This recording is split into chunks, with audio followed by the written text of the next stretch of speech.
আরেকটা উইজেটের ভিডিওতে আপনাদের স্বাগত জানাচ্ছি। এখানে আমি দেখানোর চেষ্টা করব চেকবক্স লিস্ট স্টাইল উইজেটটি এবং এর প্রপার্টি ইউজ করে চেকবক্স লিস্ট স্টাইল উইজেটটা নিয়ে আমরা কিভাবে কাজ করতে পারি সেই জিনিসগুলো দেখব। আগের ভিডিওতে আমরা চেকবক্স উইজেটটি দেখেছি, এর প্রপার্টিগুলো এবং সাথে এর ব্যবহারটাও দেখেছি। এই চেকবক্স লিস্ট স্টাইল উইজেটটি হলো চেকবক্স উইজেটের আপগ্রেড ভার্সন, যেখানে আমরা চেকবক্সের প্রপার্টির পাশাপাশি অ্যাডিশনাল কিছু প্রপার্টি পাবো। প্রথমে আমরা এই উইজেট সম্পর্কে কিছু জেনে নেই। Checkbox list style is a উইজেট that combines a checkbox and a list style. It allows you to create a checkbox along with the title, subtitle and icon without the need of creating a separate widget for each part. এই checkbox list style উইজেটটা হলো checkbox এবং list style দুইটা উইজেটের কম্বিনেশনে করা, যেখানে আমরা চেকবক্সের পাশাপাশি title দিতে পারবো, সাবটাইটেল দিতে পারবো, আইকন দিতে পারবো এবং অ্যাডিশনাল কোনো উইজেট এখানে অ্যাড করতে পারবো, কোনো শেপ ইউজ করতে পারবো, ইমেজ উইজেট ইউজ করতে পারবো, যেমন করে এখানে আমরা ইমেজের মধ্যে দেখতে পাচ্ছি। এই উইজেটের আর দুইটি গুরুত্বপূর্ণ ইনফরমেশন, সেটা হলো the checkbox list style itself does not maintain any state. Instead, when the state of the checkbox changes, the widget calls the onChanged callback. আমরা চেকবক্সে যেভাবে দেখেছিলাম যে চেকবক্স তা নিজে নিজে তার স্টেটটা চেঞ্জ করতে পারে না, এখানেও সেম কাহিনী। এই উইজেটের প্রপার্টিগুলো দেখব। প্রথমেই আছে ভ্যালু প্রপার্টি, যেটা বুলিয়ান টাইপের ডাটা নেয়। এখানে আমরা ভ্যালুর মধ্যে যদি ট্রু দেই তাহলে এটা চেক দেখাবে, আর যদি ফলস দেই তাহলে এটা আনচেক দেখাবে। আরেকটা প্রপার্টি অনচেঞ্জড। ইউজার যদি চেকবক্সে চেক করে বা আনচেক করে তখনই এই কলব্যাক মেথডটা কল হয়। আরেকটা প্রপার্টি হলো অ্যাক্টিভ কালার। আরেকটা প্রপার্টি হলো চেক কালার।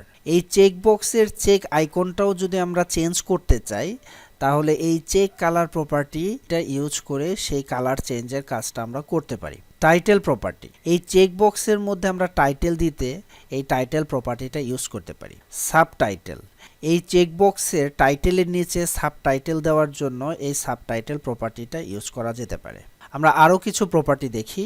আরেকটি গুরুত্বপূর্ণ প্রপার্টি হলো সেকেন্ডারি প্রপার্টি। চেকবক্সের মধ্যে কোনো আইকন বা আদার্স কোনো উইজেট দিতে চাই তাহলে আমরা এই সেকেন্ডারি প্রপার্টিটা ইউজ করে সেটা করতে পারি। এখানে ইমেজের মধ্যে এই ফেভারিট আইকনটা এই সেকেন্ডারি আইকনের মাধ্যমে দেওয়া হয়েছে। এবং এখানে আরেকটাই গুরুত্বপূর্ণ ইনফরমেশন, সেটা হলো এই চেকবক্সটা যেখানে থাকবে এর অপোজিট সাইডে এই সেকেন্ডারি প্রপার্টির উইজেটটা থাকবে। এটা এখন আছে রাইট সাইডে, তাই সেকেন্ডারি প্রপার্টির উইজেটটা লেফট সাইডে। এই চেকবক্সটা যদি আমরা লেফট সাইডে নিয়ে আসি তাহলে এর প্রপার্টিটা রাইট সাইডে চলে যাবে। আরেকটা গুরুত্বপূর্ণ প্রপার্টি সিলেক্টেড। এই সিলেক্টেড প্রপার্টির মাধ্যমে এই চেকবক্সের পাশাপাশি আইকনস এবং টাইটেল সাবটাইটেলের কালারগুলো আমরা চেঞ্জ করতে পারি। এই অ্যাক্টিভ কালার প্রপার্টির মধ্যে আমরা যে কালারগুলো দেব সেই কালারগুলোই এই টেক্সট এবং আইকনের মধ্যে বসে যাবে। বাই ডিফল্ট এটা ফলস হিসাবে থাকে। আরেকটা গুরুত্বপূর্ণ প্রপার্টি হলো কন্ট্রোল অ্যাফিনিটি। আমরা যখন একটা চেকবক্স লিস্ট স্টাইল উইজেট নেব তখন বাই ডিফল্ট চেকবক্স উইজেটটা রাইট সাইডে থাকে এবং সেটা প্ল্যাটফর্মের উপর ডিপেন্ড করে থাকে। এই চেকবক্সটাকে যদি আমরা চেঞ্জ করে রাইট সাইড থেকে লেফট সাইডে আনতে চাই তাহলে এই কন্ট্রোল অ্যাফিনিটি প্রপার্টিটা ইউজ করে এই কাজটা আমরা করতে পারি।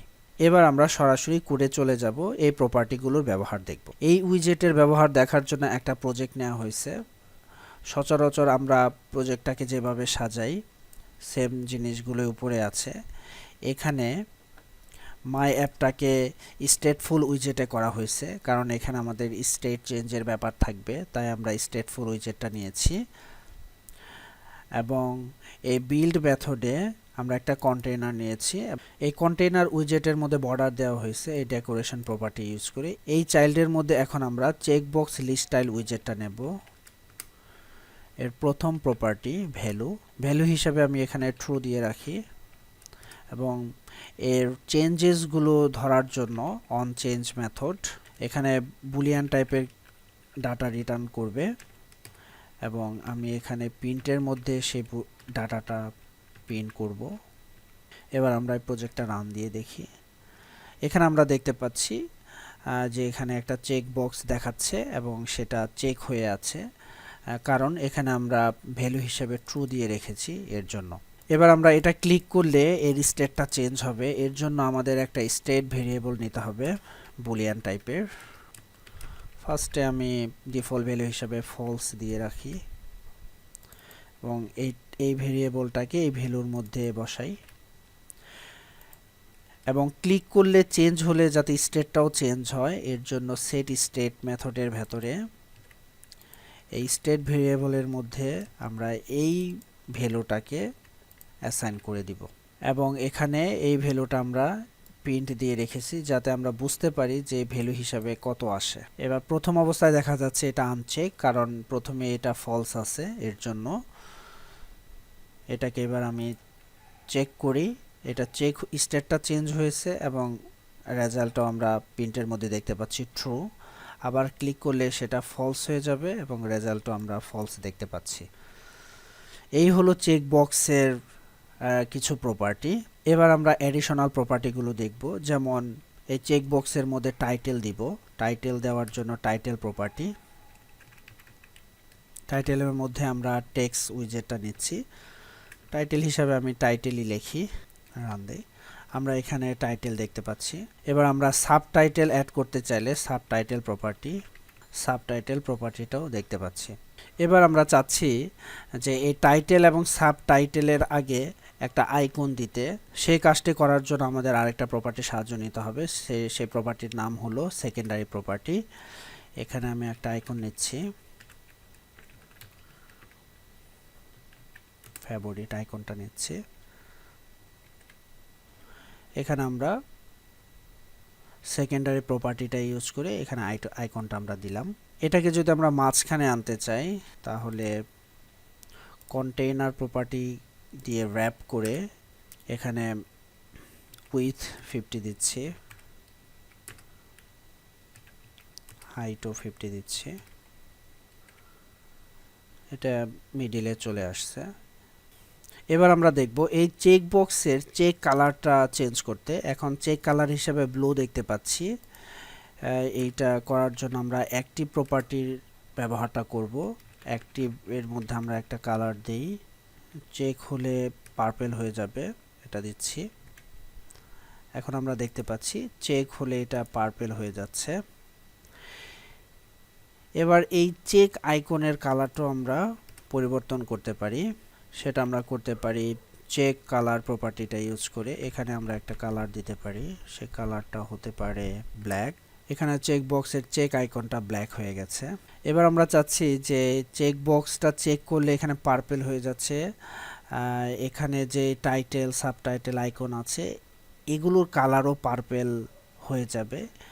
এটার জন্য আমাদের সিলেক্টেড প্রপার্টিটা ইউজ করে ট্রু করে দিলে আমরা সেটা করতে পারবো। দেখেন এটা পার্পল হয়ে গেছে এবং সেটা ডাইনামিকলি হচ্ছে না, কারণ হলো এখানে সবসময় ট্রু আছে। এটার জন্য আমাদের এই প্রপার্টিটার ব্যবহারটা করতে হবে।